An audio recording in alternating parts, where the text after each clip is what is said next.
Bonjour à tous, ravi de vous retrouver dans cette nouvelle émission « Il était une fois ». Aujourd'hui, nous sommes accueillis chez Nikita et Catherine Stampa. Bonjour à tous les deux. Bonjour.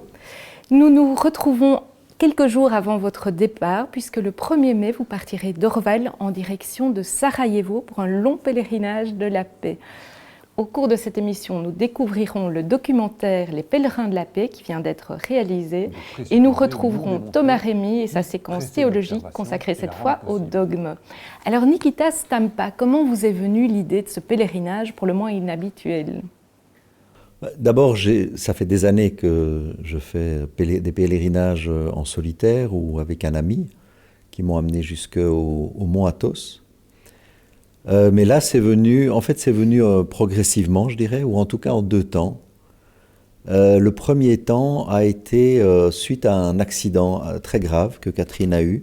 Elle s'est retrouvée hospitalisée avec plusieurs fractures de la colonne vertébrale et il y avait des longs moments où je la veillais, et on était en silence. Et soudainement, il y a eu cette intuition étonnante que je devais arrêter de travailler. J'avais 58 ans. Et c'était possible de prendre une pré-retraite à cet âge-là pour moi, mais c'était inattendu parce que j'adorais mon travail. Et puis, cette idée, je l'ai oubliée, et puis elle est revenue de nouveau quelques mois plus tard. Et Catherine était aussi d'accord, qu'elle trouvait que c'était une bonne idée, enfin en tout cas, elle n'était pas contre. Et puis, juste après avoir fait mon drink d'au revoir, qui était une marche d'au revoir, avec mes collègues, je suis parti en retraite dans un endroit où je vais souvent, qui est le centre Arnaud Desjardins en Ardèche. Et là, dans le silence de ce lieu, dans l'inspiration de ce lieu, est venue vraiment avec clarté, alors que l'idée initiale était de partir avec Catherine, en fait, continuer le pèlerinage du mont Athos jusqu'à Jérusalem. L'idée est venue de faire un pèlerinage collectif avec une grande force, d'inviter qui serait intéressé de partir marcher à la rencontre des gens pour la paix dans le monde d'aujourd'hui. De faire un geste comme celui-là me semblait avoir du sens. Alors vous l'évoquiez, vous étiez déjà parti vers le mont Athos. Au départ, c'était Jérusalem qui était votre point. Donc Jérusalem reste en fait le point de visée, même pour ce pèlerinage-ci. Mais les circonstances, je le faisais année après année, ce pèlerinage. Là, j'avais fait 1 mois la dernière fois à travers la Grèce, avant ça 3 mois à travers l'Italie. Et donc l'idée était de repartir à travers la Turquie, la Syrie. Mais bon, la situation n'était pas bonne d'un point de vue de sécurité dans ces pays-là. Donc ça avait été mis entre parenthèses aussi. Mais là, le point de visée reste l'Est, l'Orient, le symbole que ça représente. La lumière qui revient, la résurrection, ça a du sens dans un monde plus ténébreux, de marcher vers la lumière. Donc, et on s'est dit, entre partir à Jérusalem d'une fois, et en plus avec la situation, c'était trop difficile. Donc on s'est dit quel est un lieu symbolique fort entre ici et Jérusalem, et Sarajevo nous a paru tout indiqué. Mais on marchera peut-être après Sarajevo, on ira peut-être aussi vers l'Ukraine, on verra bien en fait, c'est ouvert. Mais la destination finale, l'intention, c'est Jérusalem. Et c'est vrai que Sarajevo est aussi au cœur du monde européen et est symboliquement fort comme lieu. Oui, en même temps un lieu de guerre, puisque c'est là que la guerre 14 a éclaté, et puis qui a été au cœur de la guerre de l'ex-Yougoslavie, et en même temps un carrefour culturel entre les grandes traditions, la tradition chrétienne, aussi bien le catholicisme, l'orthodoxie, l'islam, le judaïsme. C'est vraiment un lieu, un bouillon en fait, et avec aussi à la fois des tensions, mais aussi des intentions de fraternité et de paix. Est-ce qu'on peut voir le pèlerinage comme une réaction face à l'angoisse du monde ? Ouais, en tout cas, ça résonne pour beaucoup de personnes. On sent que beaucoup de personnes qui nous rejoignent, qui se sentent appelées par l'aventure, c'est vraiment avec le besoin de faire quelque chose, en fait, de se sentir, de répondre à ce sentiment d'impuissance et de se dire on peut faire quelque chose, au moins marcher avec cet appel, ce désir d'être à la recherche d'une paix qui nous est accessible, c'est-à-dire notre paix intérieure qui peut être connectée au fil du chemin en étant confrontée à des difficultés, des imprévus, et puis en étant en groupe, de travailler toute cette première paix qui nous est directement accessible et peut-être rayonner de quelque chose qui peut inspirer et participer à la paix sur un autre plan. Et c'est aussi le fait de mettre vos pas dans les pas de gens qui vous ont précédés? Oui, ça c'est sûr que être sur des chemins de pèlerinage, c'est se relier en fait à une histoire, à une intention presque qui appartient à l'humanité. Le pèlerinage, c'est vraiment un acte humain dans toutes les traditions. C'est pas juste chrétien, c'est aussi en Asie, enfin partout. C'est assez étonnant en fait, comme les êtres humains se mettent en marche comme ça vers des lieux symboliquement forts qui représentent en fait pour eux ce qu'il y a de plus sacré, et qui, à travers cet acte, qui presque met en scène le chemin vers ce lieu, se mobilisent le meilleur d'eux-mêmes et partent à la découverte d'eux-mêmes. Donc c'est vrai qu'un acte comme celui-là nous relie à d'autres. Vous avez senti ce lien aux autres dans l'essai d'une semaine que vous venez de vivre? On a senti ça surtout dans des lieux, enfin pour ma part, chacun ressent des choses particulières, on est tous différents avec notre sensibilité propre. Moi, c'est surtout sur les lieux de mémoire où il y a eu des événements liés à la guerre. Notamment, on a croisé un ancien cimetière qui a été à un moment abandonné, qui a été réaménagé, on voit un peu dans le film, avec un petit mausolée au centre. Et là, on sentait vraiment qu'on se reliait à une histoire parfois douloureuse, mais aussi à un espoir de paix aussi. Parce que avant de partir 4 mois sur les chemins de l'Europe, vous avez testé la chose par une semaine en partant de Wavremonts vers Orval. Oui. Là, c'était une voie ancienne en fait. Oui, c'était le choix de cette Via Arduina, qui est en fait du nom d'une déesse celte, qui a été réhabilitée récemment, je crois relativement récemment, en chemin de Saint-Jacques de Compostelle aussi. Donc c'est l'idée, et c'est intéressant aussi ce lien entre deux traditions, la tradition ancienne celte et la tradition chrétienne. Cet écho aussi à une divinité, à une déesse féminine, en fait. Et c'est sûr que cet aspect du féminin sacré est très présent, en fait, dans ce pèlerinage, dans cette quête de la paix, parce que c'est sûrement une dimension essentielle, porteuse pour la paix. Et cette réhabilitation, on pourrait dire, du féminin sacré dans un monde qui en manque quand même un peu, fait partie de nos intentions, certainement. Oui. Est-ce qu'on peut dire que les pèlerins qui vous accompagnent, ce sont des artisans de paix ou peut-être même de doux rêveurs? Artisans de rêveurs, non. Non. Non, doux rêveurs, non, parce que se mettre en chemin comme ça c'est quand même difficile, partir à 25, pas savoir où on va dormir le soir, d'être dans des conditions météo qui ont été très difficiles en octobre, ça vous met les pieds sur terre, tout ça. Donc on n'est pas des doux rêveurs, non, c'est pas le mot, même si des gens nous prennent pour des doux rêveurs, c'est vrai. Des artisans de paix, oui. Ça, pour moi, ça a été la découverte de cette première semaine, donc qui était un test. On s'est dit, avant de partir là 4 mois à l'aventure, on va tester comment ça fonctionne en fait. Est-ce que c'est possible même de partir à 25, de ne pas savoir où on dort le soir, tout ça? Qu'est-ce qui va se passer? Et en fait, ce qui s'est passé, c'est précisément, en partie, mais en tout cas pour moi l'essentiel, c'est de réaliser que nous étions des artisans de paix dans cette relation entre nous, dans le groupe, que c'était à ça que d'abord on était invités, c'était vivre, expérimenter la paix, et puis se dire, mais qu'est-ce que ça veut dire la paix en fait? C'est quoi la paix? Parce que dans un monde en perpétuel mouvement, la vie est mouvement, c'est-à-dire que des recherches, on pourrait associer la paix à l'équilibre d'une certaine façon, mais le monde, on est en constant déséquilibre, donc la paix, c'est pas être juste des bisounours qui pensent que tout va bien, que... La paix, c'est une intention d'abord, c'est une intention très forte de vivre dans une certaine harmonie. C'est une créativité aussi pour comment on fait pour être en harmonie les uns avec les autres. C'est une écoute des uns des autres et un désir de transcender les difficultés, parce que les difficultés sont là. Ça, de toute façon, vivre comme ça en pèlerin de paix, ça ne veut pas dire qu'on va être en paix zen comme ça pendant toute une semaine ou 4 mois. Ça va être une recherche en fait. La paix, c'est une recherche. C'est une dynamique. Ça a été un bel apprentissage. Et c'est ça, être artisan de paix. Et le fait d'être en groupe amène vraiment cette dimension. Par le pèlerinage seul, voilà, ça amène de certaines difficultés.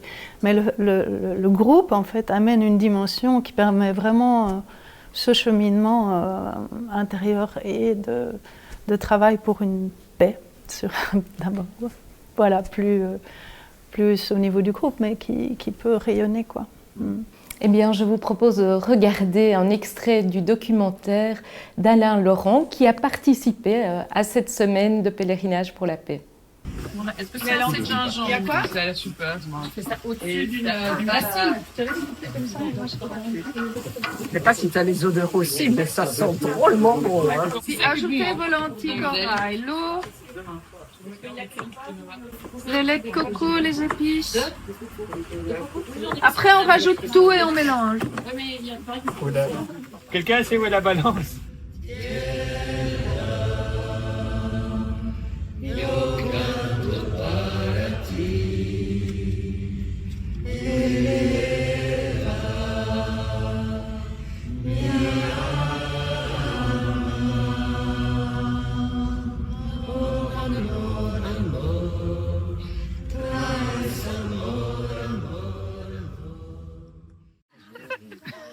Merci.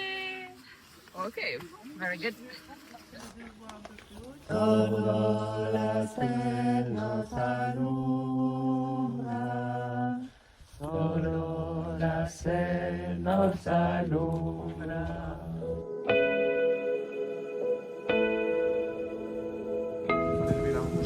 La rouge était au-dessus en fait. La rouge était au-dessus. L'idée c'était de se dire que on voulait que le pèlerinage soit ouvert au plus grand nombre possible. Et donc on voulait en même temps limiter le poids des sacs pour certains, c'est-à-dire transporter leur tente. Et puis avoir un minimum de confort et de prévisibilité dans les repas et dans la cuisine, etc. Et donc on s'est rendu compte qu'il y avait du matériel à transporter. Et donc c'est de là qu'est venue l'idée d'avoir des cyclistes qui pouvaient porter dans des sacoches, dans des remorques, selon différents dispositifs, le matériel qui serait au service du groupe. C'est un peu ça l'idée des vélos. Enfin, pendant la journée, les gens peuvent se dire, tiens, moi je suis prêt à le faire le lendemain. Donc ça se fait de manière assez conviviale. Mais comme je m'étais occupé d'une remorque, puisqu'on a en fait une remorque un peu spécifique, qui est autotractée, et c'était un truc un peu technique, et bon voilà, c'est moi qui avais trouvé cette solution-là, et ça me paraissait normal, j'ai accepté de la piloter le premier jour. Et heureusement, parce que ça a été excessivement difficile, pour plusieurs raisons. D'abord, je pense que moi j'ai été complètement inconscient, on n'a pas vérifié le poids qu'on a mis sur cette remorque le premier jour, et donc on l'a vraiment surchargé. Et puis après ça, il y a eu du vent, il y a eu de la pluie, enfin les éléments étaient contre nous, donc tout ensemble, hier ça a été une journée vraiment, vraiment difficile. Puisque la remorque n'avançait plus, donc les vélos devaient partir, et même les vélos, ils arrivaient très difficilement, les vélos cargo ou les vélos avec remorque. On met pas la deuxième cuisine. Attends, on va voir le poids là, parce qu'on est déjà à beaucoup. Hein. Je pense qu'on est des enfants gâtés, qu'il y a beaucoup trop là-dedans. Allégé, dépouillement, le courage de se dépouiller. Et vous le prenez pas, hein? Alors l'adaptation, c'est de se dire on ne sait pas porter tout ce matériel avec les vélos. Donc on a reconduit un vélo à notre base et on a repris un véhicule. Et donc on a déchargé sur toute cette remorque électrique un petit peu les vélos cargo pour avoir des charges beaucoup plus raisonnables. Et donc cette fois-ci, on était avec une charge d'une centaine de kilos dans la remorque électrique et tout s'est super bien passé. Et en plus, il n'a pas plu. Donc c'était une super journée aujourd'hui. On a eu du soleil, on a eu des belles vues, on a eu froid au début, surtout que c'était une longue descente, on pédalait pas. Donc on a eu beaucoup de vent, on s'est arrêté pour s'échanger. Mais donc c'était vraiment une super journée. Et tout s'est passé super bien, aucun problème de remorque, aucun problème de vélo. Waouh, c'était super.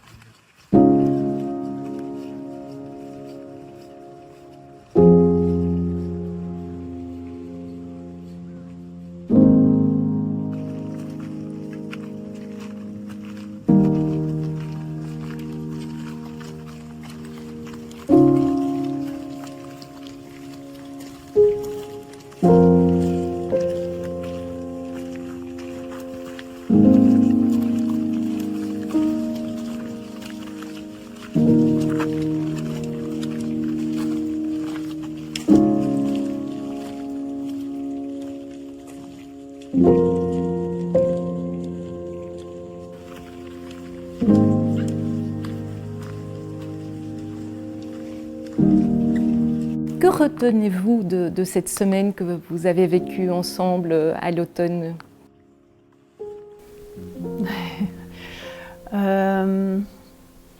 Pour moi, ça a été vraiment une magnifique expérience de prise de conscience de la force de la communauté, du groupe, du lien qui peut se tisser malgré des circonstances vraiment difficiles, parfois. Et que cette communion qu'on a ressentie très fort durant cette semaine nous a permis de vivre dans une harmonie et dans une paix, malgré des circonstances qui étaient parfois très difficiles. Il a plu beaucoup, on avait froid. Les pèlerins ne se connaissent pas forcément. Est-ce qu'ils ont tous les mêmes aspirations?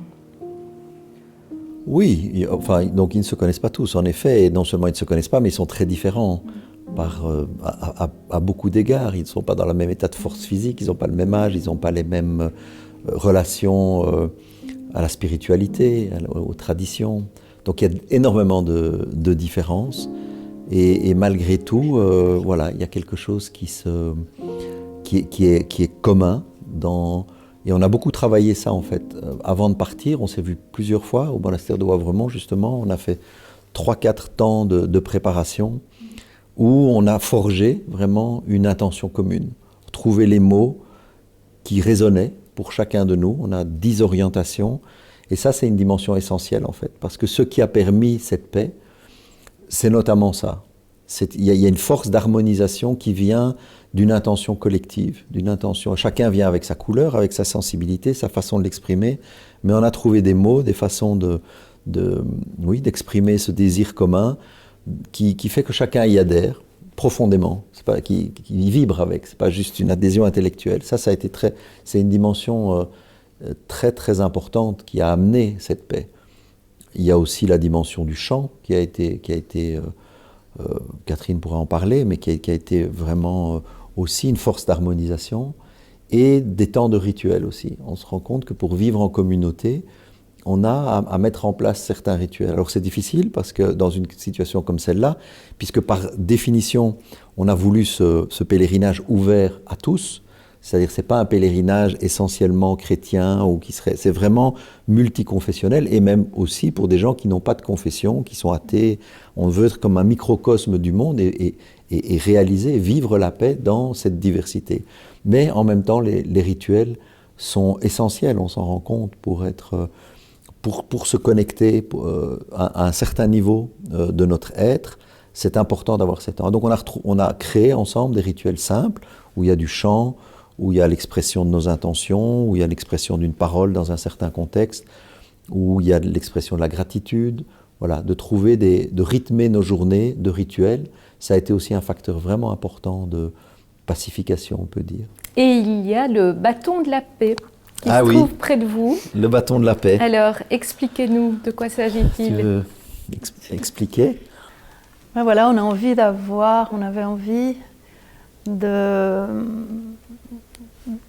un témoignage, d'avoir quelque chose qui rassemble les différentes intentions, qui témoignent des différentes rencontres qu'on a eues sur le chemin. Donc on a eu l'idée d'avoir un bâton de la paix. Bon, d'abord ça rappelle le bâton du pèlerin, mais avec des rubans, et chaque personne qu'on rencontrait sur le chemin ou qui nous avait aidé à trouver un endroit pour dormir ou justement un échange un peu qui nous a touchés. Et donc les gens avaient envie de laisser une trace de cette rencontre, et nous aussi. Et donc on leur demandait d'écrire une phrase sur un morceau de ruban. Ça rappelle un peu aussi les drapeaux tibétains qui emmènent les intentions et les prières pour les propager dans le monde, on espère.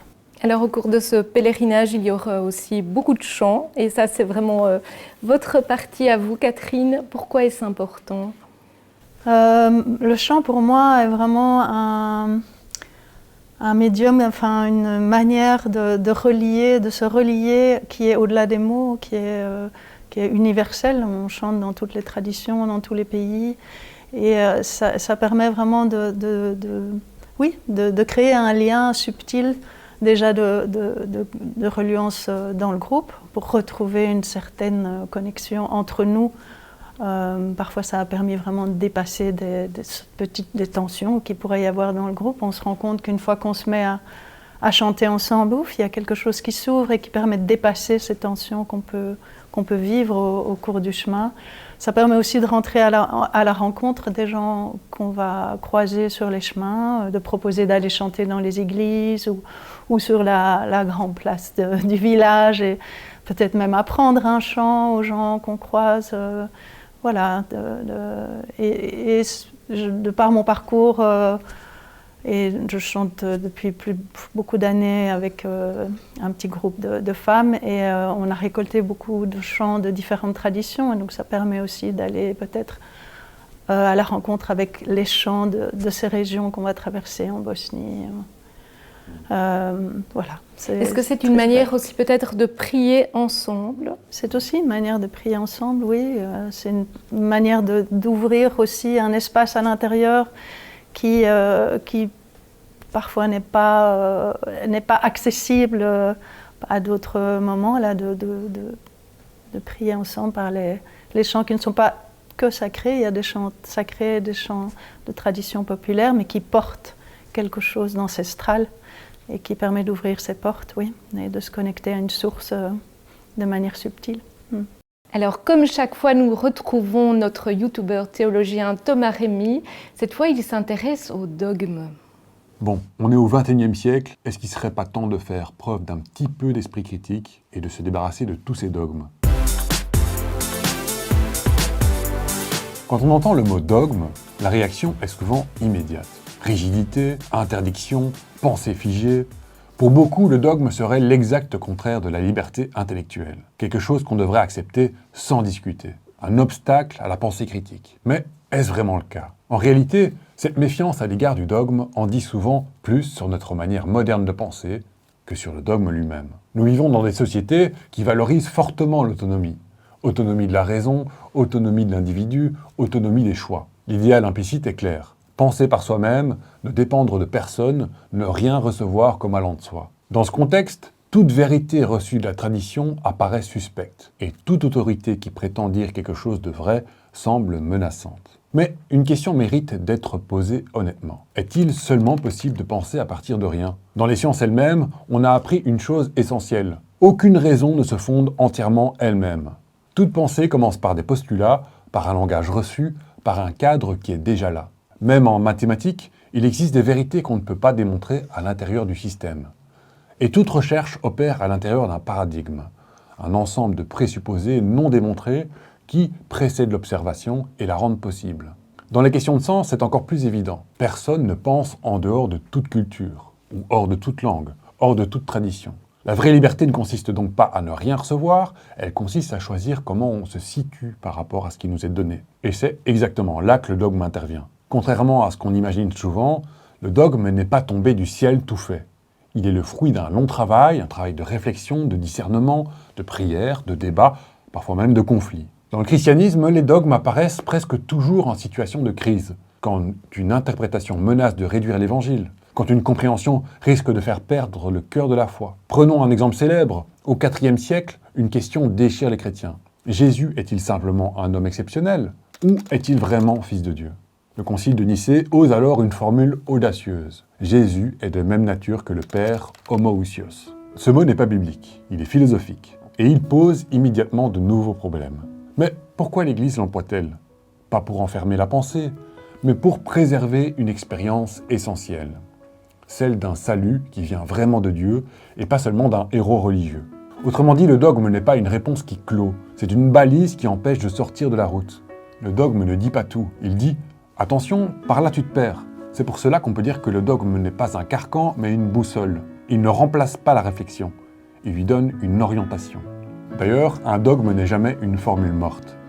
S'il est détaché de l'expérience croyante, s'il est répété mécaniquement, il devient incompréhensible.